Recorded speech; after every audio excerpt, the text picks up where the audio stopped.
Hello दोस्तों, dream real जो में आप सभी का स्वागत है। आइए आज छोटी छोटी मगर मोटी बातें, मतलब कुछ ऐसा चीज़ पढ़ते हैं साइंस केमिस्ट्री में ये जो बहुत ही इम्पोर्टेंट है। इसको आप 1-2 क्वेश्चंस हर एक एग्ज़ाम में आता है, आप इसको देखिएगा, समझिएगा।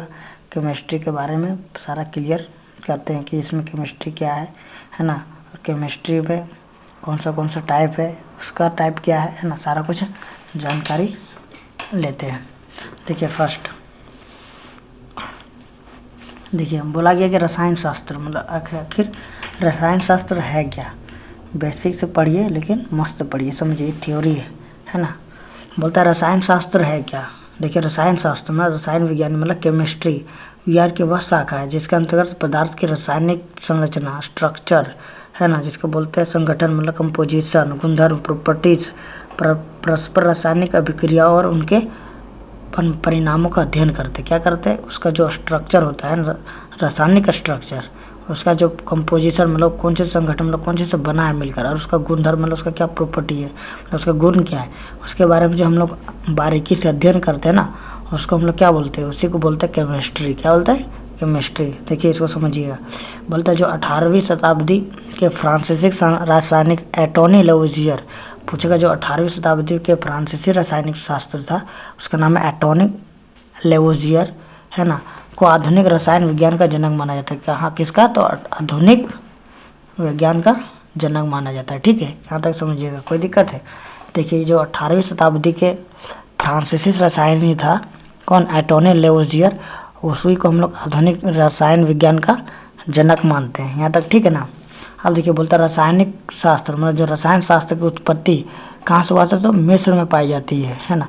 वाली जो मिट्टी जो जमी है उसको हम लोग बोलते हैं केमी है ना, उसी को बोलते हैं हम लोग चेमी है ना, से हुई थी। ठीक है, और चेमी का शाब्दिक अर्थ होता है काला। क्या होता है शाब्दिक अर्थ, काला। ठीक है, इतना इम्पोर्टेंट नहीं है ये आपका, लेकिन ये इम्पोर्टेंट है कि कौन सा, ये जो फ्रांसीसी शास्त्र कौन था, एंटोनी लेवोजियर। पूछा जाएगा एग्जाम में कि आधुनिक रसायन विज्ञान का जनक कौन है, तो याद रखिए एंटोनी लेवोजियर। ठीक है, उसके बाद याद रखिएगा, देखिए द्रव्यमान संरक्षण सिद्धांत भी कौन दिया था, याद रखिएगा। ये भी द्रव्यमान संरक्षण कौन दिया था, तो आपका याद रखिएगा लेवोजियर ही दिया था। कौन दिया था, तो लेवोजियर दिया था। ठीक है, आगे समझते हैं। ठीक है, बोलता है जो आपका रसायन विज्ञान का जन्म भी मिस्र में हुआ था। कहाँ हुआ था, मिस्र में। अध्ययन की जो सुविधा का आधार है, केमिस्ट्री को हम लोग कितना भागों में बांटे गए हैं, 3 भागों में अध्ययन करने के लिए है ना।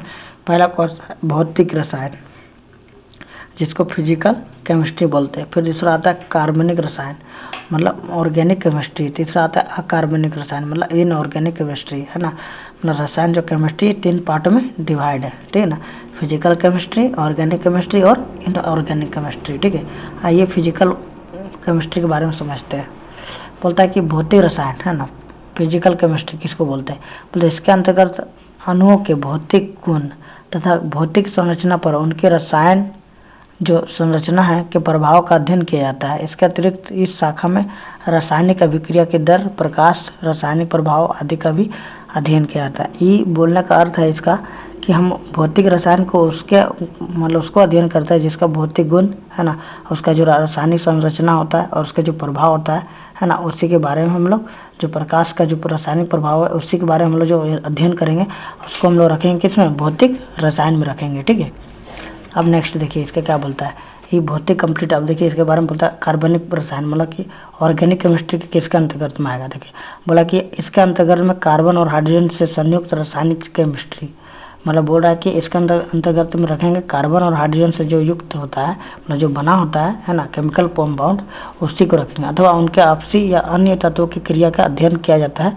उस लोग को हम लोग क्या बोलते हैं, उसको कार्बनिक। जो कार्बन के साथ रहता है, कार्बन से मिलकर बना होता है, उसी को जो हम लोग अध्ययन करेंगे उसको हम लोग क्या बोलेंगे, कार्बनिक है ना केमिस्ट्री बोलेंगे, जिसको बोलते हैं इनऑर्गेनिक केमिस्ट्री। ठीक है, इसमें क्या आ जाएगा, ईंधन आ जाएगा, प्लास्टिक आ जाएगा, खाद्य योजक हो जाएगा है ना, प्रकाश संश्लेषण। ये आपका क्या, इसके प्रकाश संश्लेषण में भी तो कार्बन है, तो इसमें जितना भी कार्बन की मात्रा आएगा वो हम लोग क्या बोलेंगे, प्रकाश में भी रखा जाता है। किसमें, प्रकाश में रखते हैं। ठीक है, आप देखिए नेक्स्ट अकार्बनिक है ना, क्या बोलता है, अकार्बनिक है ना, बोलता अकार्बनिक रसायन में किसके अंतर्गत में रखते हैं, बोलता इसके अंतर्गत अकार्बनिक या गैर हाइड्रोकार्बन यौगिक का निर्जीव पदार्थ का अध्ययन किया जाता है, जिसमें धातु होता है, खनिज होता है, सेल होता है, रेडियो सक्रिय तत्व होता है। ये क्या होता है आपका इनऑर्गेनिक मात्रा, इसमें जिसमें कार्बन का मात्रा ना के बराबर है ना, उसका अध्ययन करता है। पहला इसी के बारे के बाद अब लास्ट समझिएगा हम लोग पदार्थ,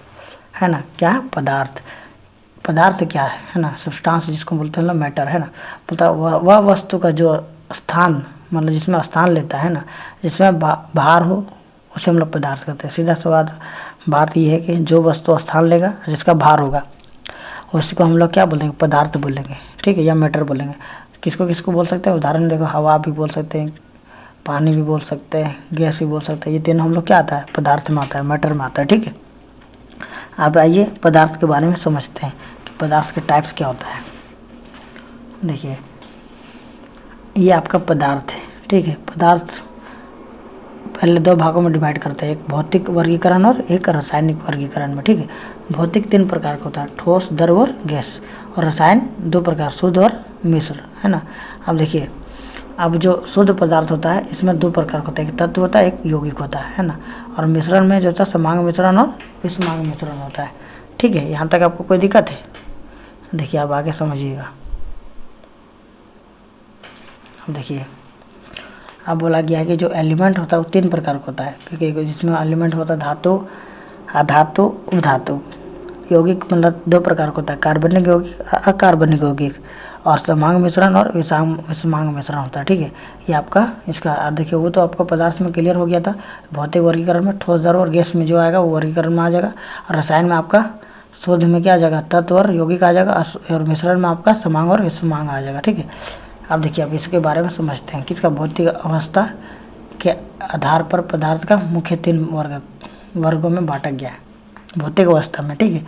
कौन कौन, तो आपको याद रखिएगा, ठोस, द्रव और गैस, ये 3 प्रकार में बांटा गया है, ठीक है। किसको, तो हम लोग पदार्थ को बांटे गए, है ना, भौतिक पदार्थों को। देखिए पदार्थ की अवस्था का क्लासिफिकेशन ऑफ मैटर, ठोस, द्रव और गैस। देखिए ठोस में आणविक जो आणविक अणु होता है वो एक दूसरे से चिपका हुआ ज़्यादा रहता है। द्रव में थोड़ा सा दूरी में रहता है, गैस में पूरा दूरी बना कर रखता है, ठीक है। देखिए आप समझिएगा, ठोस किसको बोलते हैं, जिसका आयतन आकार दोनों निश्चित होता है, मतलब आयतन में निश्चित होता है और आकार भी निश्चित होता है, उसको हम लोग ठोस में रखते हैं, ठीक है। और गैस का क्या बोलता है कि जिसका आयतन निश्चित लेकिन आकार परिवर्तन होता है, मतलब आयतन निश्चित होता है लेकिन आकार परिवर्तन होता है, उसको हम लोग लिक्विड बोलते हैं। याद रखिएगा, ये जो हम आपको बता रहे हैं ना, जिसका आयतन और आकार दोनों निश्चित, अभी तो लगेगा ये बहुत आसान है, लेकिन एग्जाम में आएगा ना तो आपको कन्फ्यूजन बना देगा। तो याद रखिए, ठोस में आयतन और आकार दोनों निश्चित होता है। द्रव में, है ना, जिसमें पत्थर कोयला आ जाएगा। द्रव में जिसका आयतन निश्चित होता है लेकिन उसका आकार परिवर्तन होता है, मतलब अगर 5 लीटर का पानी है तो लीटर तो नहीं रहेगा 5 लीटर, लेकिन उसको आप जो बर्तन में रखिएगा उसका आकार ले लेगा, इसलिए इसका आकार चेंज होता है और आयतन चेंज नहीं होता है। गैस में इसका आयतन और आकार दोनों चेंज होता है, ठीक है, किसका, गैस का, ठीक है। अब देखिए गैस में क्या आ जाएगा, कोल्ड गैस, मार्स गैस, है ना, ये आ जाएगा। बोलते देखिए ठोस, द्रव, गैस कुछ सामान्य गुण है बढ़ते से घटते क्रम में। गतिज ऊर्जा, देखिए गतिज ऊर्जा होता है जिसमें से गैस में सबसे ज़्यादा होता है, द्रव में उससे कम होता है, और सबसे कम किस में होता है, तो ठोस में। याद रखिएगा ठोस में सबसे कम होता है, ठीक है। किसका, गतिज ऊर्जा। घनत्व सबसे ज़्यादा ठोस में होता है, मतलब कि जो एक दूसरे को ज़्यादा आकर्षित में रहता है, ठीक है। उसके बाद द्रव में, फिर गैस सबसे कम गैस में होता है घनत्व, ठीक है। अंतर आणविक आकर्षण बल जो होता है सबसे ज़्यादा किस में होता है, ठोस में होता है, तो सबसे ज़्यादा चिपका हुआ रहता है ठोस में, और उसके बाद द्रव में, सबसे कम किस में रहता है, गैस में। इसी तरह अंतर आणविक स्थान, इसमें सबसे ज़्यादा गैस, मतलब स्थान क्या होता है कि मतलब जो आणविक स्थान मतलब दूरी पर है, दूरी किस में होता है, सबसे ज़्यादा गैस में होता है, फिर द्रव में होता है, फिर ठोस में होता है। मतलब ठोस में सबसे कम होता है ना, इसलिए सबसे लास्ट में रखा है, ठीक है। देखिए प्रत्यास्थता मतलब लचीला, मतलब मजबूती, सबसे ज़्यादा किस में होगा, ठोस में होगा, फिर द्रव में होगा, फिर गैस में होगा। इसी तरह समंजक बल, जो संजक बल होता है वो ठोस में सबसे ज़्यादा होता है, फिर द्रव में, उसके बाद गैस में होता है। विसरण सबसे ज़्यादा किस में होता है, गैस में होता है, फिर द्रव में होता है, फिर ठोस में होता है। मतलब सबसे ज़्यादा अगर विसरण बोला जाए तो आपका गैस में होता है, मतलब सबसे ज़्यादा इसमें आपका गति करेगा। फिर आपका आएगा द्रव, फिर ठोस। ठीक है, नेक्स्ट देखिए।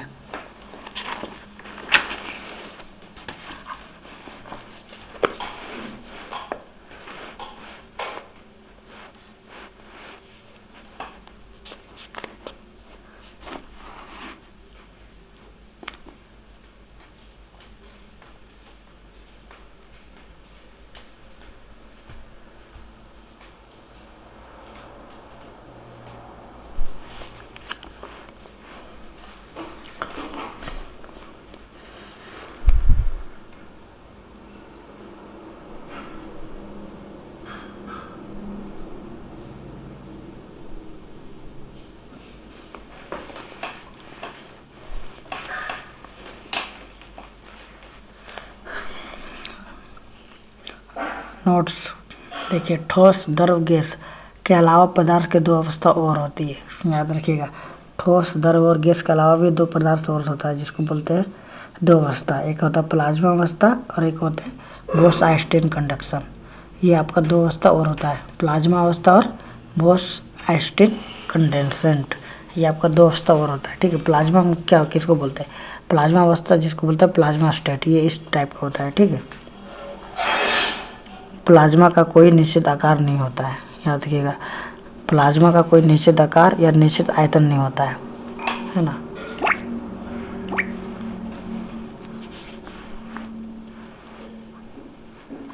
ठीक है, प्लाज्मा का कोई निश्चित आकार या निश्चित आयतन नहीं होता है। किसका? प्लाज्मा का। ठीक है, प्लाज्मा की पहचान सर विलियम्स क्रूप्स द्वारा दिया था 1879 में। प्लाज्मा का पहचान तो एग्जाम में पूछेगा कि जो प्लाज्मा का है जो पहचान कौन सा दिया था, तो आपका विलियम्स क्रूप्स दिया था। कब? 1879 में, है ना। तो याद रखिएगा, ये नहीं पूछेगा लेकिन ये पूछेगा आपको, बहुत ज़रूरी है ना, कि विलियम्स क्रूप्स ने ना प्लाज्मा का पहचान दिया था। लेकिन प्लाज्मा नाम, जो प्लाज्मा का नाम दिया था वो दिया था इरविंग लेगम्यूडर। इरविंग जो लेगम्यूडर है ये दिया था आपका क्या? प्लाज्मा का नाम। लेकिन प्लाज्मा का पहचान दिया था क्रूप्स। ठीक है, लेगम्यूडर दिया था प्लाज्मा का नाम। ठीक है, यह पदार्थ की चौथी अवस्था है। प्लाज्मा अवस्था का जो टेम्परेचर होता है लगभग 20,000 है ना डिग्री सेल्सियस होता है। कितना? 20,000 डिग्री सेल्सियस। सूर्य और तारों की उष्मा जो ऊर्जा होता है उसमें प्लाज्मा अवस्था के कारण होती है। सूर्य और तारों की जो उष्मा होती है वो प्लाज्मा अवस्था के कारण ही होती है। ठीक है, नेक्स्ट देखिए बोस-आइंस्टीन के बारे में।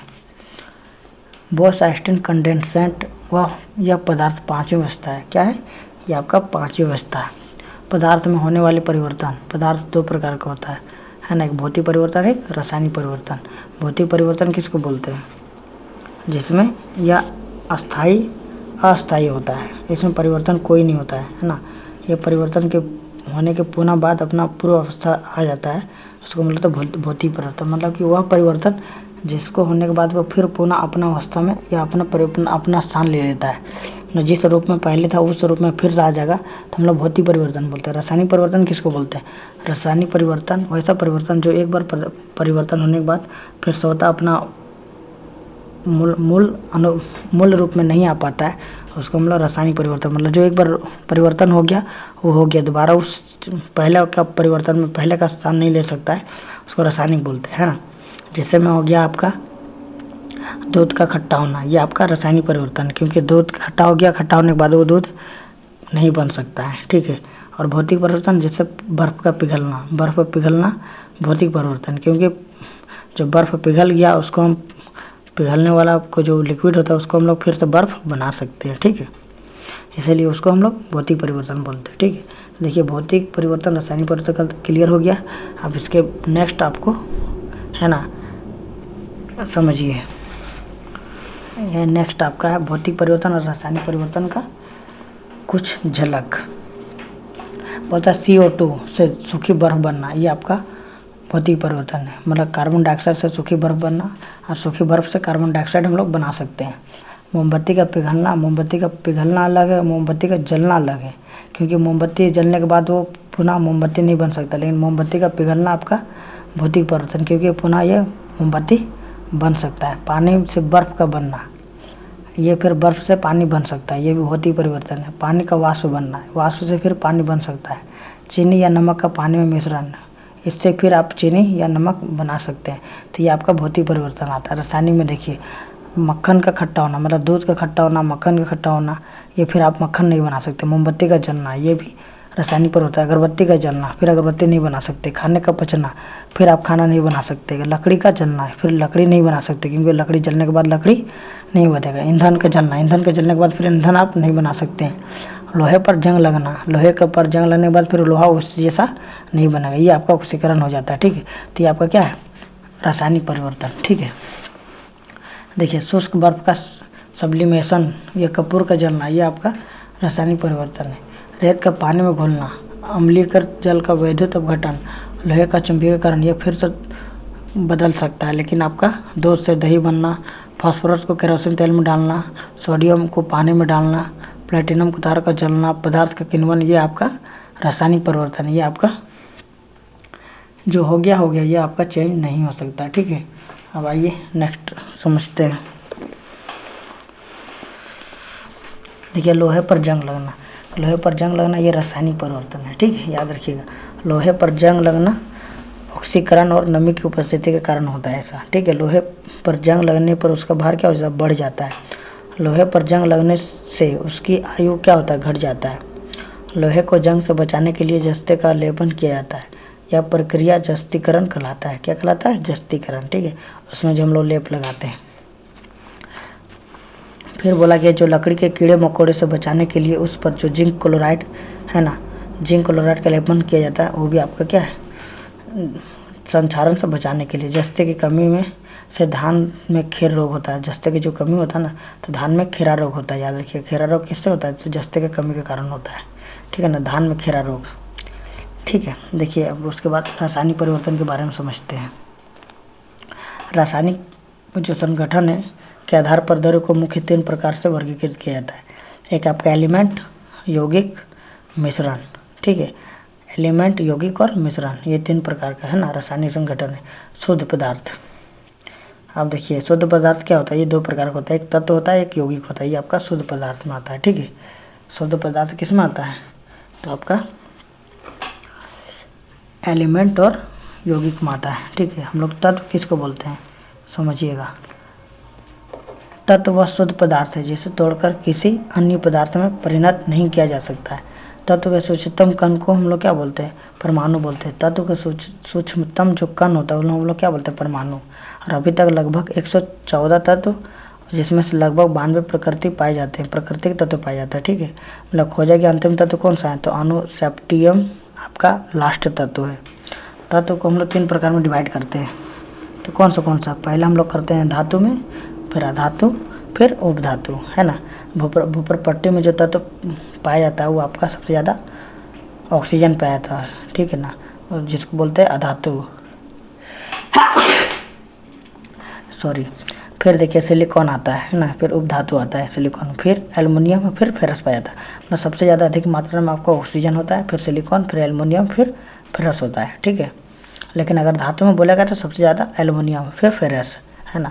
और उपधातु में बोलेगा तो सिलिकॉन पाया जाता है, और अगर धातु में बोलेगा तो आपका ऑक्सीजन बोलेगा। ठीक है, देखिए भूवर पट्टी में धातु कर्म क्या होता है, पहले एल्युमिनियम, फिर फेरस, है ना, फिर कैल्शियम, फिर सोडियम। मतलब सबसे ज़्यादा क्या होता है, एल्युमिनियम होता है, फिर फेरस होता है ना, मतलब आयरन, जिसको फिर कैल्शियम, फिर सोडियम होता है। मतलब भूवर पट्टी में सबसे ज़्यादा धातु में एल्युमिनियम पाया जाता है, सबसे कम सोडियम पाया जाता है। ठीक है, यही याद रखिएगा। ठीक है, मतलब 5% फेरस पाया जाता है। ठीक है, और एल्युमिनियम 8% पाया जाता है। ठीक है, और 40% ऑक्सीजन पाया जाता है आपका। मानव शरीर में जो तत्व पाया जाता है वो किस में होता है, मानव शरीर में। याद रखिएगा, मानव शरीर में सबसे ज़्यादा ऑक्सीजन पाया जाता है। क्या पाया जाता है, ऑक्सीजन, फिर कार्बन, फिर हाइड्रोजन, फिर नाइट्रोजन, फिर कैल्शियम। मतलब सबसे ज़्यादा आपका ऑक्सीजन पाया जाता है धातु में। ठीक है, और सबसे धातु में सबसे ज़्यादा कैल्शियम पाया जाता है। अगर धातु में बोलेगा तो कैल्शियम, ठीक है, और धातु में बोलेगा तो ऑक्सीजन। ठीक है, देखिए जीवित मानव शरीर में सबसे कम मात्रा में पाया जाने वाला तत्व कौन सा है, तो याद रखिएगा जीवित जो मानव होता है उसके शरीर में सबसे ज़्यादा कम पाए जाने वाला क्या होता है, मैग्नीज होता है। क्या होता है, मैग्नीज होता है जो सबसे कम पाया जाता है। ठीक है, ये आपका एलिमेंट तत्व क्लियर हो गया। अब इसके बाद आता है यौगिक। ठीक है, यौगिक के बारे में आपको कल, है ना, डिस्कशन करते हैं। इसके बाद जितना भी होगा उससे आगे कंप्लीट करते हैं। यहाँ तक रखते हैं। जय हिंद, जय भारत।